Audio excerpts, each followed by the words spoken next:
السلام علیکم جی، آصف محمود حاضر خدمت ہے. ناظرین، بات کریں گے آج مارکہ حق پہ. پاکستان کی ان چند ایام میں سے یہ ایک دن ہے جس پہ پورے دنیا میں پاکستانیوں نے وہ جہاں کہیں بھی تھے سیلیبریٹ کیا، سیلیبریشن کی. ایک یاد پڑتا ہے کہ 28 مئی ایسا ہی دن تھا جس روز پوری قوم نے سیلیبریٹ کیا. پھر یہ دوسرا دن تھا جس روز ہم نے پاکستان نے انڈیا کو جواب دیا بنیاد المرصوص بن کے آپریشن مارکہ حق میں. پھر تیسرا مرحلہ وہ تھا جب پاکستان نے امریکہ اور ایران کے بیچ مذاکرات کا آغاز کیا اور ایک تہذیب کو ایک دوسری تہذیب کے ساتھ جو کشمکش کی کیفیت سے اس سے بچایا. تو آج ہم مارکہ حق کی یاد میں بیٹھے ہیں جی. بڑا خوشی کا موقع ہے، ساری قوم کو اس کے اوپر مبارک کا موقع بھی ہے، فخر کا موقع بھی ہے، اللہ کا شکر ادا کرنے کا موقع بھی ہے، تمام چیزوں کی تذکیر کا دن ہے. مہمانوں کا میں آپ سے تعارف کرواؤں. غلام رسول بلوچ صاحب ہمارے ساتھ ہیں، سابق سفیر ہیں. ہمارے ساتھ ڈاکٹر احمد سعید ہیں، وائس ایڈمرل ہیں اور نیشنل انسٹیٹیوٹ آف میری ٹائم افیئرس کے سربراہ رہے ہیں. اور ہمارے ساتھ بریگیڈیئر نوازش علی صاحب ہیں، دفاعی تجزیہ کار ہیں. میں تینوں معزز مہمانوں کا شکر گزار ہوں.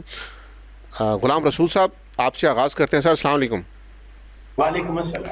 غلام رسول صاحب، پچھلے سال مارکہ حق سے پہلے کے پاکستان میں اور آج کے پاکستان میں سفارتی سطح پر ڈپلومیسی کے چیپٹر میں کیا فرق ہے؟ 2 3 4 ذرا گن کے بتائیے گا. جو اسٹریٹجک ایشوز ہیں اس کے اوپر ہم بات کریں گے، لیکن اس کی جو بائی پروڈکٹ میں سفارتی ہماری حیثیت ہے، ہماری کیا بدلاؤ کیا آیا ہے اس دن کے بعد کے پاکستان میں، یعنی کہاں تک اس دن کے بعد کا پاکستان اس سے پہلے کے پاکستان سے مختلف ہے، سرخرو ہے، باوقار ہے، تگڑا ہے؟ Thank you. دیکھیے، ہمیں جب ہم یونیورسٹی آف فارن افیئرس میں آتے ہیں تو پہلا سبق جو ملتا ہے ڈپلومیسی کا کہ ڈپلومیسی ہے کیا. ہمیشہ ہمیں بتایا جاتا ہے، اور واقعی جب ہم نے پریکٹس کی 30 35 سال، diplomacy is nothing but the mirror of your internal situation. اندر سے جو آپ کی طاقت ہے اس کا ایک آئینہ ہوتی ہے. ٹھیک ہے، تو وہ کچھ تو اندر کے حالات بھی خراب تھے اور کچھ لوگوں نے بھی بگاڑ ایسا کیا تھا اس مرر کے اندر کے جو آپ کا عکس نظر آ رہا تھا اس میں بہت دھند پھیلا دی تھی دشمن نے بھی، اور وہ اندر کا دشمن بھی تھا اور باہر کا دشمن بھی تھا.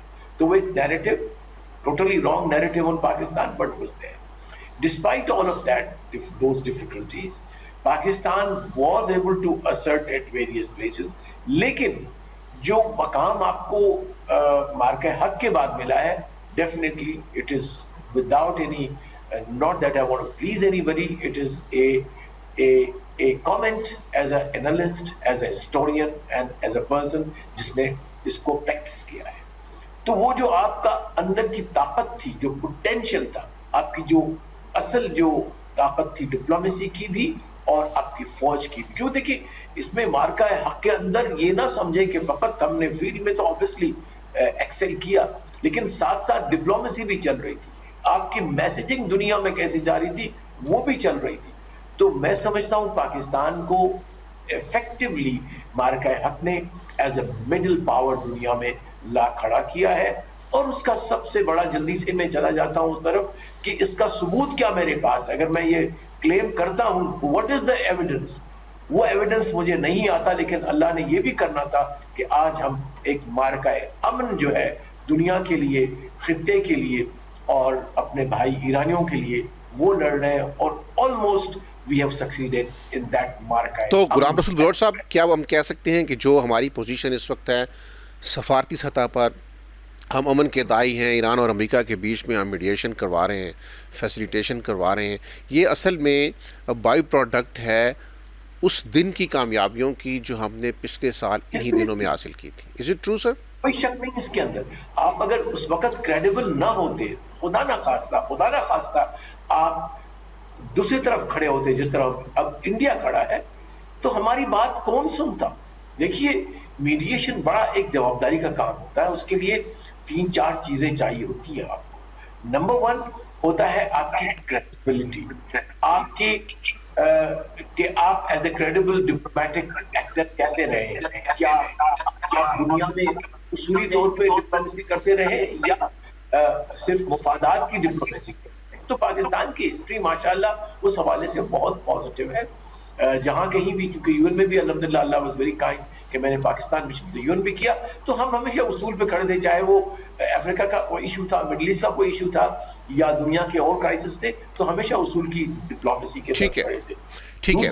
دوسرا جو امپورٹنٹ اس کے اندر ہوتا ہے میڈیشن کے لیے, کہ آپ کی ایک ویژنری لیڈرشپ ہے جو کریڈیبل ہے, اس کی کمیونیکیشن ہے ود دی کیپٹلز, اور سب سے بڑی بات یہ ہے کہ آپ پہ تمام پارٹیز بلیو کرتی ہیں, اعتماد کرتی ہیں. تو پاکستان نے وہ اعتماد ایک لحاظ سے حاصل کیا, یا تھا پاکستان کا پوٹینشیل, ٹھیک. اور اس وجہ سے آگے چل کے کہا گیا, دنیا نے کہا, صرف یہ نہیں کہ امریکہ اور ایران نے کہا, سیکریٹری جنرل یو این نے کہا, یورپین یونین نے کہا, 45 بتا رہے 45 جو ہے وہ heads of state, head of government نے ہمارے اپنے کاؤنٹر پارٹس کے ساتھ پاکستان کے پرائم منسٹر سے بات کی اور سپورٹ کی کہ یہ زبردست کام ہے, کوئی اور نہیں کر سکتا. ٹھیک ہے, اس پہ بات کرتے ہیں غلام رسول بلوچ صاحب, اس کے اوپر ہم بات کریں گے آگے چل کے. ڈاکٹر احمد سعید صاحب کی طرف چلتے ہیں, وائس ایڈمرل ہیں. ڈاکٹر صاحب السلام علیکم. جی وعلیکم السلام, کیسے ہیں آپ؟ اللہ کا شکر. ایڈمرل صاحب, اس جنگ میں جو نیوی تھی اس کے بھارت کے ساتھ اس کو, یعنی وہ کہتے ہیں نا کہ اس کو مزہ چکھانے کا موقع نہیں آیا, کیونکہ بھارت نے وہاں جارحیت کرنے کی کراچی کی طرف اس طرح کوشش ہی نہیں کی. اس کے بعد بھارتی دانشور کہتے رہے کہ ہماری اسٹرینتھ ہے ہماری نیوی, اگر اسٹرینتھ تھی تو پھر ادھر سے بھی وہ اٹیک کر لیتے, اسٹرینتھ بھی سامنے آ جاتی کہ کتنی تھی, جتنی ایریل اسٹرینتھ تھی شاید اتنی ہو, کم ہو, کیا ہو. آپ سے مجھ سمجھنا یہ چاہ رہا ہوں کہ ہماری جو بحری قوت ہے وہ کہاں کھڑی ہے سر؟ یعنی بھارت اگر وہاں آتا, کوئی حملہ کرتا, اس کی اسی طرح ٹھکائی ہوتی جیسی ہماری فضائیہ نے کی, تو پھر تو یعنی بالکل کلیئر ہو جاتا. ابھی بھی انشاءاللہ اس سے بہتر ہی ہوں گے ہم, یقیناً بہتر ہوں گے. لیکن میں ذرا جاننا چاہ رہا ہوں کہ اگر خدا نخواستہ بھارت کوئی شرپسندی کرتا ادھر سے تو کیا ہوتا, اور کیوں نہیں اس نے کراچی کی طرف سے شرپسندی کی؟ اس کی کمزوری تھی, کیا تھا؟ بعد میں تو بڑھ کے بہت مار رہا ہے کہ ہماری بڑی اسٹرینتھ تھی, ہم نے اپنی اس اسٹرینتھ کو یوز نہیں کیا تو کیوں نہیں کیا, کرتا تو کیا ہوتا؟ جی بہت شکریہ, اور السلام علیکم ہمارے جتنے شرکاء ہیں ان کو بھی السلام. یہ آپ نے بڑا اچھی بات کی کہ نیوی کا اس میں کیا رول رہا. تو میرے خیال میں دیکھیں, نیوی جو ہے وہ چونکہ ہمارا سی کی طرف, اس کو سب سے بڑا کام یہ ہے کہ ہماری جو سی بورن ٹریڈ ہے اس کو الائیو رکھیں اس طرح کے دنوں میں جب بھی پرابلم ہوتا ہے, تو تاکہ ہماری سی کی ٹریڈ چلتی رہے.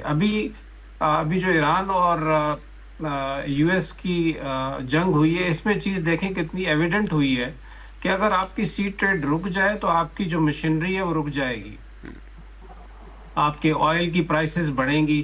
تو ہماری تو 80% جو سی ٹریڈ ہے وہ ہے ہی سی کے راستے, اور جس میں سے 60% آپ کی ویسٹ کو جاتی ہے اور 40% آپ کو ایسٹ کو جاتی ہے. تو جب یہ انڈیا کے ساتھ ہمارا یہ مارکہ حق کا سلسلہ شروع ہوا, تو اس میں نیوی, اچھا ایک تو یہ کہ تینوں فورسز کا اپنا جو ہے نا انداز مختلف ہے. تو پاکستان نیوی جو ہے چونکہ سمندر کے اوپر 24/7 آلریڈی یہ کام کر رہے ہوتے ہیں, تو اس میں جو انٹیلیجنس کی رپورٹس تھیں اس کے مطابق نیوی نے اپنے آپ کو بہت پہلے ہی پلیس کر دیا تھا.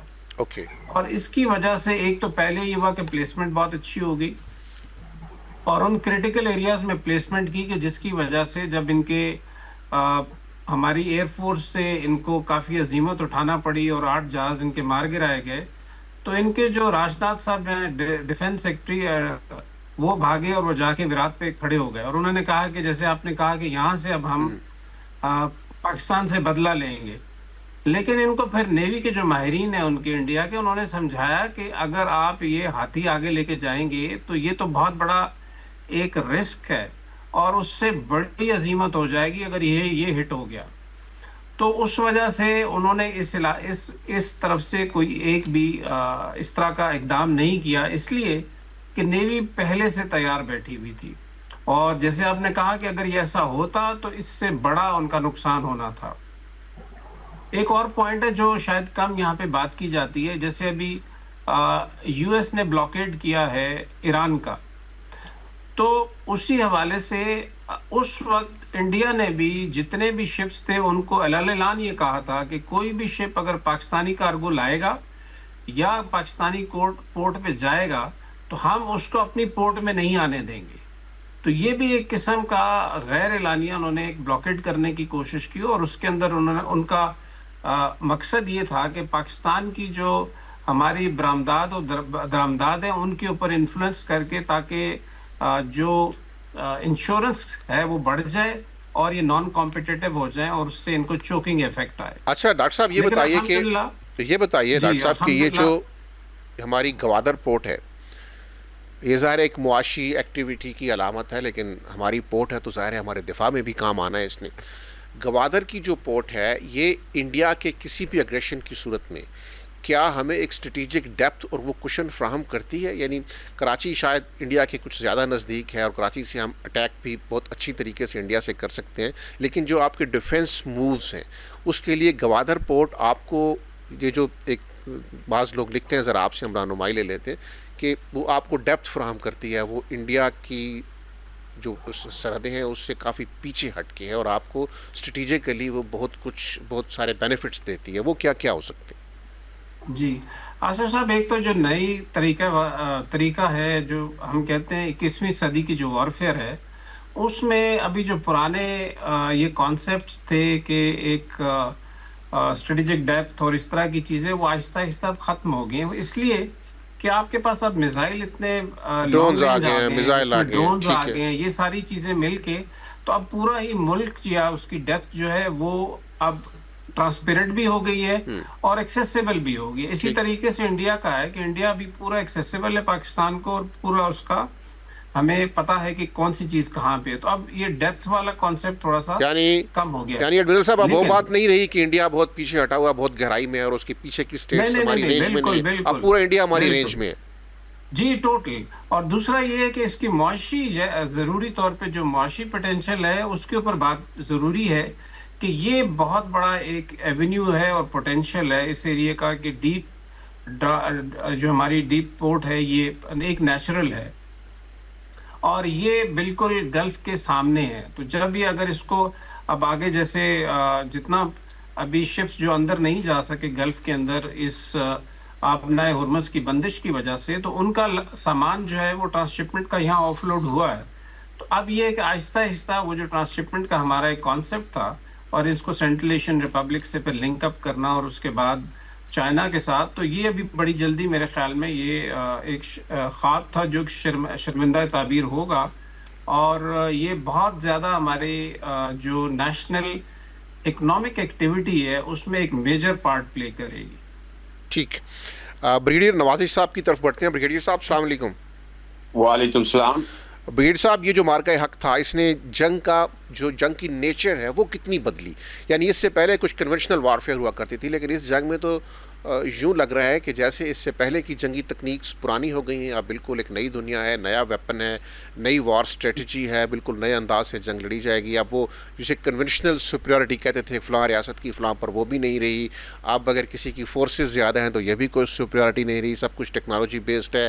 یہ جو بدلتی دنیا ہے دفاع کی، اسے آپ کیسے دیکھتے ہیں؟ اس میں حقیقت ہے یا یہ ایگزیجریٹ کیا جا رہا ہے؟ نہیں، یہ بالکل حقیقت ہے اور یہ فیکٹ ہے کہ کانسیپٹ آف وار جو ہے وہ چینج ہو گیا ہے اور کانسیپٹ آف وار جو چینج ہونے کے ساتھ ملٹری اسٹریٹجی بھی چینج ہو گئی ہے.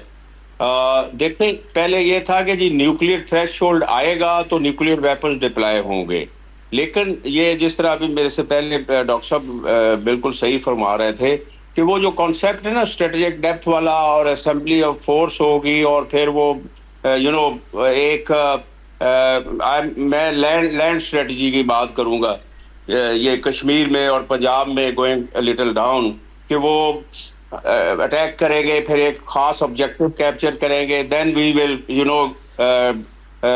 Deploy the nuclear weapons and the missiles, and یہ کانسیپٹ ٹوٹل چینج ہو گیا ہے.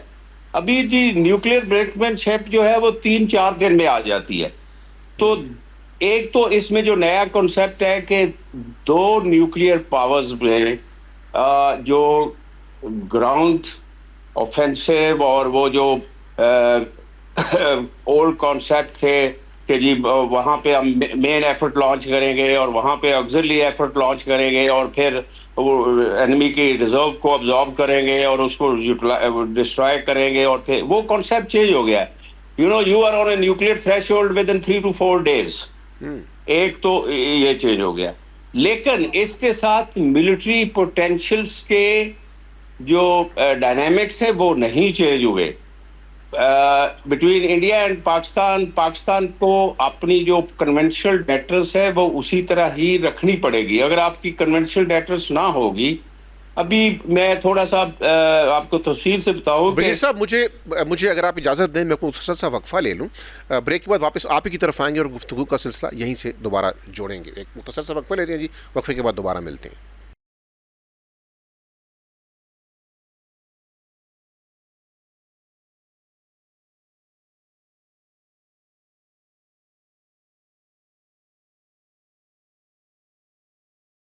ویلکم بیک جی. گفتگو کا سلسلہ آگے بڑھاتے ہیں. جب ہم بریک پہ گئے تو اس وقت ہم بات کر رہے تھے, کنٹینیو کیجیے گا. آپ سے سوال یہ ہو رہا تھا کہ وار فیئر میں کیا کچھ بدلاؤ آیا ہے ان دنوں میں, اس ایک سال کے اندر انڈیا اور پاکستان کے جو ملٹری پوٹینشلز ہیں ان میں بھی کافی جو ہے وہ تبدیلی آ گئی ہے. اور تیسری میں بات کر رہا تھا کہ جو نیوکلیئر ڈائمنشن ہے اس نے کانسیپٹ آف وار بالکل جو ہے انڈیا اور پاکستان کے درمیان چینج کر دیا ہے. بیکاز اس میں یہ ہے کہ ابھی انڈیا جو ہے وہ ایک پرولونگ وار جو ہے بٹوین انڈیا اینڈ پاکستان, وہ جو ہے ورلڈ کو کسی صورت ایکسیپٹیبل نہیں ہوگی, چونکہ دونوں اسپیشلی دونوں ملکوں کا نیوکلیئر تھریش ہولڈ بڑا جلدی آ جاتا ہے. ایک تو یہ بات ہے. دوسری یہ ہے کہ پاکستان کی جو جیو اسٹریٹجک لوکیشن ہے نا, especially China, Russia, U S A, Middle East, اس میں جہاں پاکستان فٹ ان ہوتا ہے وہاں انڈیا فٹ ان نہیں ہوتا ہے. یس, انڈیا کے جو ہے وہ بزنس, انڈیا کے اکنامک انٹرسٹ انڈیا میں لوگوں کے بہت زیادہ ہیں, مڈل ایسٹ کے بھی ہیں, امریکہ کے بھی ہیں, اور انڈیا جو ہے وہ ایک اسٹریٹجک پارٹنر بھی سمجھا جاتا ہے یونائٹڈ اسٹیٹ آف امریکہ کا. لیکن اس تمام چیزوں کے باوجود پاکستان کی جو جیو اسٹریٹجک لوکیشن ہے اس کو کوئی چیز جو ہے وہ نلیفائی نہیں کر سکتی. تو جب بھی پاکستان کی سیکیورٹی کو, پاکستان کی انٹیگریٹی کو, پاکستان کی سالمیت کو خطرہ ہوگا تو ورلڈ پاور جو ہے آپ نے دیکھا ہے کہ وہ بہت جلدی جمپ ان کرتے ہیں. ابھی میں تھوڑی سی بات کروں گا کہ پرولونگ وار اور بوٹس آن دی گراؤنڈ اور انفینٹری. ابھی آپ دیکھیں کہ ایران کے ملٹری پوٹینشیل جو ہیں وہ یونائٹڈ اسٹیٹ آف امریکہ کے بارے کے as compare to United State of America nothing. لیکن اسیمیٹرک وارفیئر جو ہے جو ورلڈ میں انٹروڈیوس ہو گئی ہے, اس نے جو الٹیمیٹ وار کا اینڈ ہے اس پہ بہت ڈفرنس ڈال دیا. آپ ریسنٹ جو افغان وار کا آپ دیکھ لیں کہ یونائٹڈ اسٹیٹ آف امریکہ نے بلینز آف ڈالرز اور بڑی ایفرٹ کی, لیکن الٹیمیٹلی پولیٹیکل آبجیکٹو نہیں اچیو کر سکا. یونائٹڈ اسٹیٹ آف امریکہ عراق میں پولیٹیکل آبجیکٹو نہیں اچیو کر سکا. مڈل ایسٹ میں اس کی کمپلشن یہ ہے کہ Israel is one of the states of the United States of America and Capitol Hill in Washington D C is a Jewish occupied territory. تو اس کو پر فورس اسرائیل کے ساتھ انوالو ہونا پڑتا ہے. دوسرا یہ ہے کہ چائنا اس وقت صرف ایمرجنگ سپر پاور نہیں ہے بلکہ it is a now rival power to United State of America. Okay ٹھیک ہے, یہ جو آپ نے آخری بات کی ہے یہ بڑا آپ نے اہم نقطہ اٹھایا ہے. رشیا جو ہے وہ اپنے زخم نہیں بھولا ہے. ٹھیک ہے بریگیڈیئر صاحب, میں واپس آؤں گا. وہ ہر ایشو پہ اپنا جو ہے نا وہ رول پلے کرتا ہے. Thank you very much. آپ سے دوبارہ بات کرتے ہیں سر انشاءاللہ. بھی میں ذرا غلام رسول بلوچ صاحب آپ سے دو چیزیں سمجھنی ہے. ایک تو یہ جو بریگیڈیئر صاحب نے چائنا کی بات کی ہے کہ China is no more an emerging super power, it is an actual super power. یہ بتائیے کہ یہ جو ٹرمپ کا دورہ ہے چائنا کا, موجودہ حالات میں آپ اس دورے کو کیسے دیکھ رہے ہیں؟ یعنی باڈی لینگویج کیا ہوگی, کس کا پلڑا بھاری ہوگا, اور اس دورے سے پہلے چین کیا کچھ حاصل کرنا چاہے گا اور ٹرمپ کیا کچھ حاصل کرنا چاہے گا ابنا ہرمز کی سچویشن اور ایران کی سچویشن میں؟ یعنی ظاہر ہے دو بڑی طاقتیں ہیں, کیا نہیں ہوگا تو کون ہزیمت محسوس کرے گا, کیا ہو جائے گا تو کوئی ہزیمت نہیں محسوس کرے گا؟ ایک تو مجھے ذرا یہ بتائیے, پھر میں ایک دوسرے سوال پہ بھی آتا ہوں جس کا تعلق بھارت اور پاکستان سے ہے. لیکن پہلے یہ ذرا بریگیڈیئر صاحب نے نقطہ اٹھایا, ذرا اس پہ مجھے تصویراتی طور پہ ذرا گائیڈ کیجیے گا. Thank you. ایکچولی آپ کے سوال سے پہلے اسی چیز کو میں ایکسرسائز کر رہا تھا کسی کے ساتھ. کسی نے مجھ سے سوال پوچھا تھا دیکھیے چائنا اور امریکہ اس وقت دنیا کے گلوبل پاور ہے. ایک جو ہے وہ ایگزسٹنگ ہے اور دوسرا جو ہے وہ ایمرجنگ ہے, لیکن بہت پیرٹی ہے دونوں میں. اکانومی تقریباً برابر برابر, بلکہ اب تو لگتا ہے کہ چائنا کی اس سے بڑھ کے ہے, چونکہ امریکہ اس وقت انڈر ڈیٹ ہے $40 ٹریلین. فوج کے حوالے سے چائنا جو ہے وہ کوشش کر رہا ہے اور اس کو ٹیکنالوجیکلی تقریباً اس کے برابر ہے. اگر اس کو اے آئی کو بھی ملا لیں, سائبر کو ملا لیں, تو کئی دفعہ تو کچھ لوگ کہتے ہیں کہ سائبر میں تو بہت آگے ہے اور اے آئی میں چائنا اس سے آگے ہے. اور اکانومی جو دنیا کی ہے وہ اتنی کپلڈ ہے چائنا کے ساتھ, including U S and the European union, کہ کوئی اس کو چاہے بھی تو ڈی کپل نہیں کر سکتے. They tried. سر اس کو غلام رسول بلوچ صاحب اگر آپ مجھے اجازت دیں, ظاہر ہے اس کو ذرا سم اپ کرتے ہوئے میں ایک فوکسڈ ایریا میں سوال پوچھنا چاہوں گا کہ ایرانی لیڈرشپ ابھی چین کے دورے پر گئی ہے, چین کے سٹیکس ہیں اس پوری جنگ کے اندر. اگر آبِ ہرمز بند رہتی ہے اور ٹرمپ دورہ کرنے جاتے ہیں تو ٹرمپ کس حیثیت سے جائیں گے؟ سرخرو ہو کر جائیں گے یا ہزیمت محسوس کریں گے؟ اور اگر ہزیمت محسوس کریں گے تو کیا وہ جائیں گے یا دورہ پھر آگے پیچھے ہو جائے گا؟ یعنی دو قوتوں کے سربراہ مل رہے ہیں اور آبِ ہرمز کی سچویشن میں کیا ہوگا تو وہ ایک دوسرے سے اچھی طریقے سے آنکھ ملا پائیں گے, اور سٹیٹس کو میں کس کی آنکھوں میں ندامت ہوگی, کون امبیرسمنٹ محسوس کر رہا ہوگا, یہ ترتیب سمجھنا چاہ رہا ہوں میں آپ سے.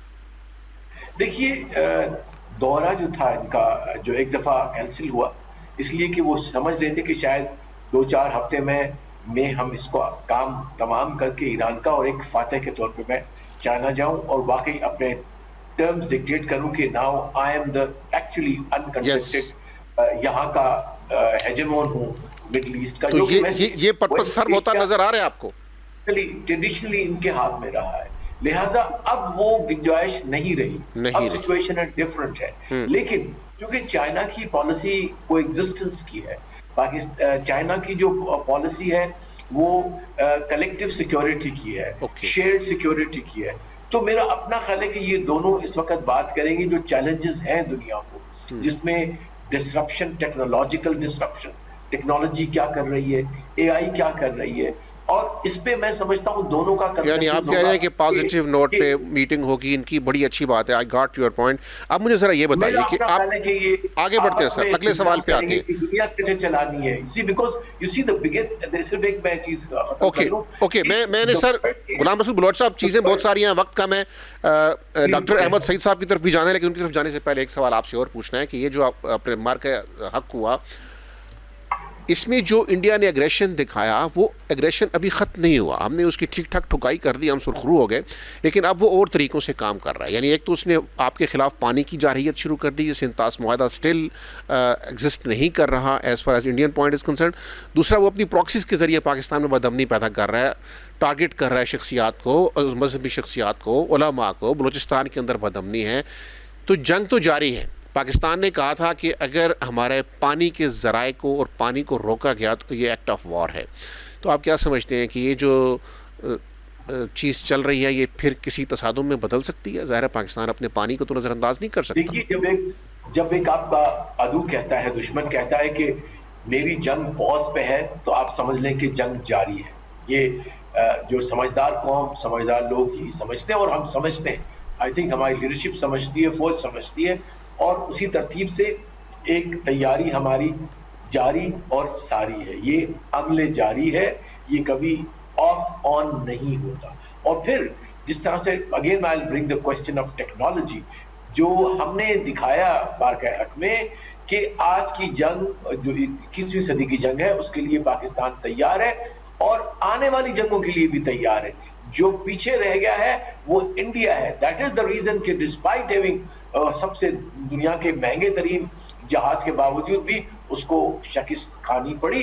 تو میں سمجھتا ہوں کہ پاکستان کو تیاری سے کبھی بھی پیچھے نہیں ہٹا اور نہ ہی ہٹنا چاہیے, اور اسی طرح سے آپ نے اپنا ڈیٹررنس رکھنا ہے اور ایک کریڈیبل ڈیٹررنس رکھنا ہے, جو کہ الحمدللہ وی آلریڈی ہیو. ٹھیک ہے, نیوکلیئر بھی ہے اور کنونشن. ڈاکٹر احمد سعید صاحب, سر مجھے یہ بتائیے کہ اگر بھارت کوئی شرپسندی کرتا ہے پاکستان کے پانیوں میں, کیونکہ آج کل ویسے بھی واٹرز بہت زیر بحث ہیں، اپنا ہرمز بھی زیر بحث ہے، اسٹیٹس بھی زیر بحث ہے، بہت سارے رستوں پہ بات ہو رہی ہے، لیکن سمندر زیر بحث ہے جنگوں کے حوالے سے. تو پاکستان کی اسٹرینتھ کیا ہے اور بھارت کی ولنریبلٹیز کیا ہیں؟ اگر وہ کوئی شرپسندی کرتا ہے تو پاکستان کیا کرے گا اس کے ساتھ؟ دیکھیں ابھی ایسے بات ہوئی تھی جغرافیکل لوکیشن کی، تو انڈیا کو اگر آپ دیکھیں تو ان کی جغرافی ان کو ایک ڈس ایڈوانٹیج بھی دیتی ہے. اس کا مطلب یہ ہے کہ ان کا تقریباً 7,000 کلومیٹر سے اوپر کا جو کوسٹ لائن ہے it is bulging into the sea, جس کا مطلب ہے کہ دونوں طرف سے ولنریبلٹی ان کی بہت زیادہ ہے. تو یہ اگر وہ سوچیں تو ہمارا 1:7 کی ولنریبلٹی ان کی زیادہ ہے. نمبر 2، ان کا جو انرجی سپلائی لائن ہے وہ تو گلف کی طرف سے ہے، تو اگر وہ ڈسرپٹ ہوتی ہیں وار کے اندر تو ان کے لیے ایک بہت بڑا پرابلم بنے گا. ان کی جو ڈیلی لائف ہے، جب ابھی جیسے ابھی آپ نے دیکھا کہ ابھی ایران اور اس اسٹیٹ آف ہرمز بند ہونے سے کتنا فرق پڑا ان سارے ممالک کے اوپر، ہم بشمول پاکستان کے بھی. تو یہ وہ بہت ساری ولنریبلٹیز ہیں جن کو دیکھتے ہوئے میرے خیال میں اسی لیے وہ سمندر کی طرف سے کوئی بھی اس طرح کی جارحیت کرنے سے پہلے بہت دفعہ سوچے گا، اور اس نے مارکہ بقا میں بھی ان چیزوں کو بڑا اچھے طریقے سے ایویلویٹ کر لیا تھا کہ اس میں ان کے لیے بہت زیادہ نقصانات ہوں گے، اور اس حوالے سے وہ بہت کیئرفل تھے. تو میرے خیال میں یہ ایکویشن بہت اچھی ہے جغرافیکل، اور ہماری جو تیاری ہے، ہمارے جو نیول ایسٹس ہیں، وہ ان تمام چیزوں کے اوپر ہی آپٹیمائز کر کے ڈیولپ کیے گئے ہیں. تو میرے خیال میں وہ اس طرف آنے سے پہلے بہت دفعہ سوچے گا. اور ایئر کرافٹ کیریئر جیسے آپ نے دیکھ لیا کہ اس ایران اور یو ایس کے وار میں وہ ایک لائبلٹی بنے ہوئے ہیں. تو اس حوالے سے جو 21ویں صدی کی جو وار فیئر ہے اس میں ایئر کرافٹ کیریئر کا، اور وہ بھی اس طرح کے دو ممالک میں کہ جو کہ بالکل ایک دوسرے کے ساتھ جڑے ہوئے جغرافیائی اعتبار سے، اس میں اس کے استعمال کے اوپر بہت سارے سوالیہ نشان ہیں.